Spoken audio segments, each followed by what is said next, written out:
ආදරයෙන් පිළිගන්නවදත් ඔයාලා හැමෝම. අද මම පොල් කිරි නැතුව අල හොද්දක් හදන හැටි කියලා දෙන්න ආවේ. අපිට ඕනේ මේකට අල, කරපිංචා, රතු ලූණු, තක්කාලි, සුදු ලූණු මේ ටික තමයි ඕන කරන්නේ. ඊළඟට අපි බලමු මේකට ඕනේ පහේ ද්‍රව්‍ය ටික. කහ කුඩු, පහේ කුඩු, මිරිස් කුඩු, අබ ටිකක්, කුරුඳ පොතු කැබැල්ලක්, උළුහල්. මේ ටික තමයි අපිට ඕන කරන ද්‍රව්‍ය ටික. මේ මම අරගෙන තියෙන ලංකාල මේ අලවල අපි පොතු ගහන්නේ නැහැ. මම මේක පෙන්නන්නම් ඔයාලට. මේක හොඳට අල ටික හොදලා ගන්න මඩ ටික හිම යනකම්. මෙහෙම ඇඟිල්ලෙන් හීරුවම පොත්ත යනවනම් ඒ අල හොඳ අල. ඒ කියන්නේ ලංකාවේ අල තමයි ගොඩක් වෙලාට මෙහෙම තියෙන්නේ. ඉතින් මේකට පොත්ත අරින්න ඕනේ නැහැ. මේක අපි පොත්ත පිටින් තමයි හදන්නේ. අලවල පොත්තලු ගුණ තියෙන්නේ. ඉතින් අල ටික හොඳට හොදලා ගන්න හැබැයි මඩ ටික හිම යනකම්. ඊළඟට අල ටික මේ විදිහට කපා ගන්න. මේ දවස්වල පුළුත් ගොඩක් ගණන්නේ. ඉතින් පොල් කිරි නැතුව හොද්දක් හදන්න පුළුවන් නම් හොඳයි.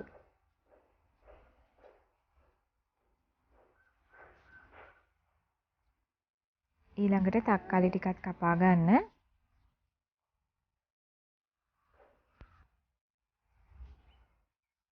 කරපිංචා එකතු කරගන්න. කරපිංචාෙම ටිකක් වැඩිපුර එකතු කරගන්න.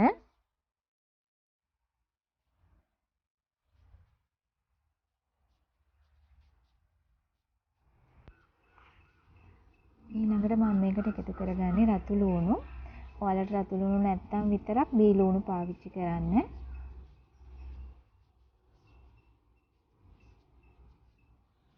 රතු ලූණු පොඩ්ඩක් දෙකට පැලුවම ඇති. අමු මිරිසුත් ඒ වගේ දෙකට පැලලා එකතු කරන්න. ලොකු ලූණු වලට වඩා රතු ලූණු වල ගුණ වැඩි. ඊළඟට මිරිස් කුඩු ටික,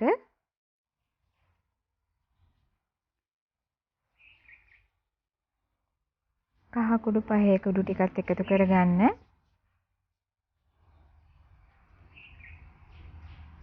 ඊළඟට ලුණුත් එකතු කරගන්න. ලුණු ඔයාලගේ රස අනුව එකතු කරගන්න. එකපාරම ලුණු එකතු කරලා ලුණු වැඩි කරගන්න එපා. ඊළඟට අපි මේකට වතුර එකතු කරගන්න ඕනේ. අල ටික තැම්බෙන්න වගේම මේ අල එකේ හොද්ද තියෙන්නේ වතුරෙන්මයි. ඒ නිසා වතුර ටිකක් වැඩිපුර එකතු කරගන්න ඕනේ. වතුර කෝප්ප 2ක් හෝ 3ක් එකතු කරගන්න. කුරුඳු පොතු කැබැල්ලත් එකතු කරන්න. මට ඒක අමතක වුණා.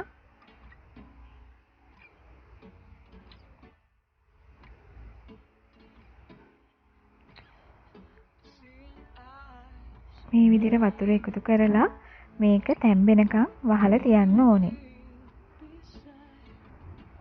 මේ අල හොද්ද ඉස්සර කාලේ හදපු අල හොද්දා. දැනුත් ඉතින් හදනවා. මේක පාන් කන්න වගේම රතු හාලේ බතටත් හරිම රසයි.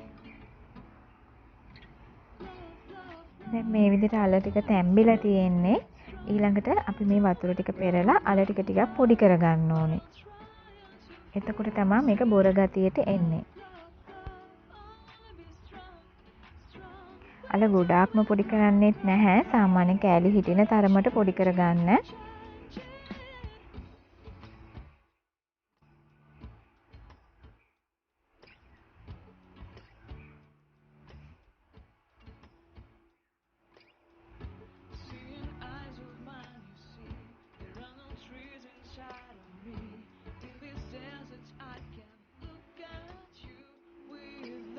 මේ විදිහට අල ටික හොඳට පොඩි කරගන්න.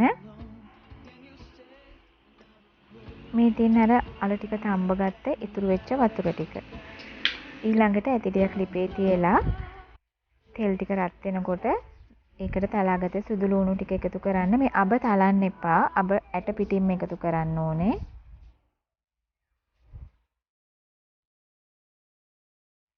ඊළඟට උළුහල් ටිකත් එකතු කරන්න.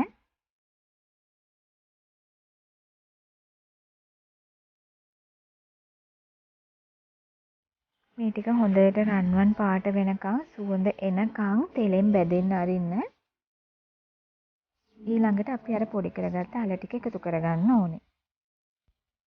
අල ටිකත් එකතු කරගත්තට පස්සේ විනාඩි 2ක් 3ක් මේ වගේ තෙලෙන් ටෙම්පරාදු වෙන්න දෙන්න.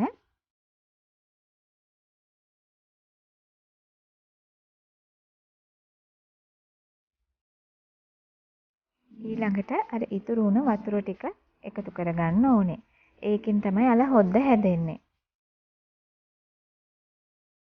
ඒකේ පහේ ಜಾති ටික එහෙම හොඳ ඔක්කොම තියෙනවා. හොඳට තැම්බිලා තියෙන්නේ පහේ ටික. මේකේ කිරි නැති වුණාට හොඳ බොරේට තියෙනවා. හරි පෙනුමයි රසයි.